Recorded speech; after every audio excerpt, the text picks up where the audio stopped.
నమస్తే, welcome to our channel A91. చలాన్లు చెల్లించకపోతే prosecute చేయండి. వాటి వసూలకు వాహనదారులకు బెదిరించొద్దు. ట్రాఫిక్ పోలీసులకు హైకోర్టు ఆదేశాలు. జీవో 108 అమలుపై స్టేకు నిరాకరణ. ట్రాఫిక్ నిబంధనలను ఉల్లంఘించినందుకు విధించిన చలాన్లను మొత్తాన్ని చెల్లించని వారిని ప్రాసిక్యూట్ చేయాలని పోలీసులకు హైకోర్టు మంగళవారం ఆదేశాలు జారీ చేసింది.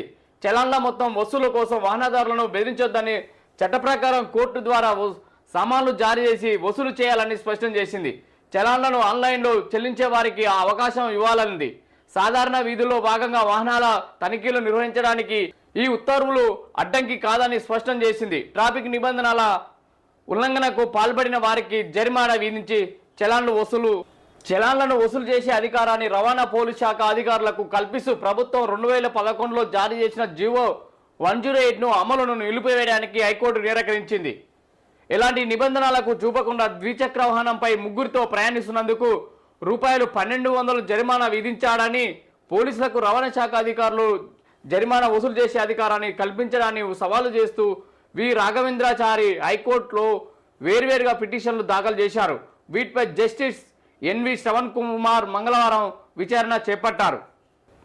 వాహనదారులకు చలాన్లు కట్టకపోతే హైకోర్టు కూడా నోటీసులు ఇవ్వని జారీ చేస్తుంది చెప్తున్నారు. కానీ ఈ పోలీసులు మాత్రము బండి పట్టేసినట్టే తాళాలు తీసుకొని ఇమీడియట్లీ కట్టకపోతే స్టేషన్ రా అలాంటివి చెల్లవని కూడా హైకోర్టు కూడా క్లియర్ కట్గా చెప్తుంది. అయినా కూడా పోలీసు వాళ్ళు మధ్యతరగతి వాళ్ళకే చిన్న వాహనదారులు అనేది చాలా ఇబ్బందులకు గురి చేసే ప్రయత్నం చేస్తుంటారు. అసలు ఇంత ఘోరంగా చేయడం అనేది కూడా ఒకసారి వాళ్ళు కూడా ఆలోచించకుండానే వసూలు చేయాలి. ఏ విధంగా అయితే పట్టుకోవాలో వసూలు చేయాలి. మరి వైన్సుల దగ్గర వైన్సులు 10-11 దాకా ఉంచేది వాళ్ళే, తాగడానికి అవకాశాలు కల్పించేది వాళ్ళే, లైసెన్సులు ఇచ్చేది వాళ్ళే, తాగినాక మళ్ళీ బయటికి వెళ్ళిన పోలీసు వాళ్ళు రెడీలో ఉంటారు. అంటే ప్రజల గురించి ఏ విధంగా చట్టం ఉన్నదని ఒకసారి ఆలోచన చేసుకోవాలి. ప్రజల గురించి అసలు ఏ విధంగా చేస్తుంది ప్రభుత్వము? ప్రజలకి మందు తాపిచ్చేది వాళ్ళే, వైన్స్లకి లైసెన్సులు ఇచ్చేది వాళ్ళే, ఈ టైం దాకా నడుపుకోవచ్చు అని అవకాశాలు కల్పించేది వాళ్ళే, మళ్ళీ తాగి బయటికి వెళ్ళగానే పట్టేసుకొని మళ్ళీ ఈ విధంగా వస్తువులు.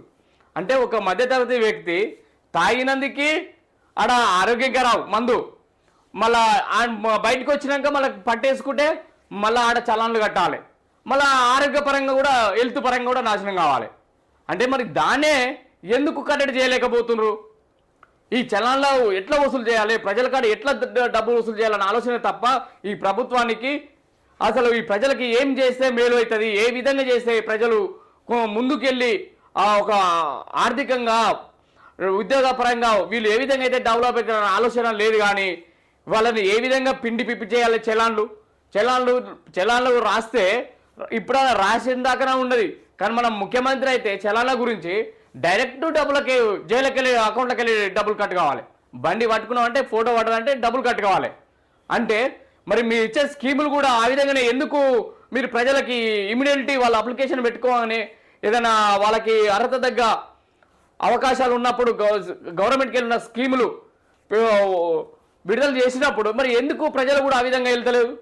మధ్యలో వాళ్ళు ఎన్నిసార్లు తిరగాలి, ఎమ్మెల్యేల చుట్టూ తిరగాలి, అధికారుల చుట్టూ తిరగాలి, ఆఫీసర్ల చుట్టూ తిరగాలి, కానీ మళ్ళీ వాళ్ళకెందుకు అవకాశం కల్పారు?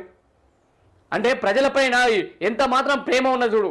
ఎంతసేపు నా ప్రజల్ని వాళ్ళకి ఏ విధంగా వాళ్ళకి వెళ్ళి డబ్బులు గుంజాలని ఆలోచన ఉంది తప్ప వాళ్ళకి మేలు చేసే ప్రయత్నం ఎక్కడ కూడా జరగలేదు.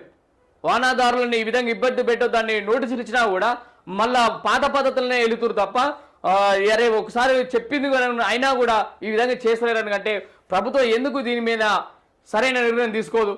ప్రజలకి మేలు చేసే ప్రయత్నం అయితే ఎక్కడ కూడా జరుగుతలేదు. ఏ ప్రభుత్వం కూడా జరుగుతలేదు ప్రజలకు మేలు చేసే అవకాశాలు.